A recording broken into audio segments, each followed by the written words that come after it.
আনন্দ মিছিল করছে, উন্নয়নের মিছিল করছে, শিক্ষা বান্ধব বাজেটের মিছিল করছে বাংলাদেশ ছাত্রলীগের নেতাকর্মীরা। বাংলাদেশ ছাত্রলীগের উদ্যোগে আজকে এই ঐতিহাসিক টিএসসির রাজু ভাস্কর্যের পদদেশে মধুর ক্যান্টিন থেকে শুরু হওয়া আনন্দ মিছিল এবং মিছিল পরবর্তী সমাবেশে আপনাদের মাঝে সভাপতিত্ব করছেন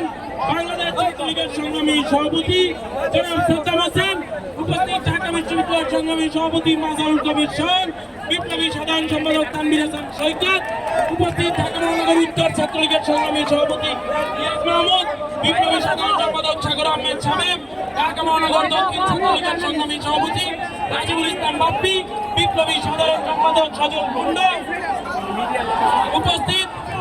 বাংলাদেশ ছাত্রলীগের কেন্দ্রীয় নেতৃবৃন্দ, উপস্থিত ঢাকা বিশ্ববিদ্যালয়ের নেতৃবৃন্দ,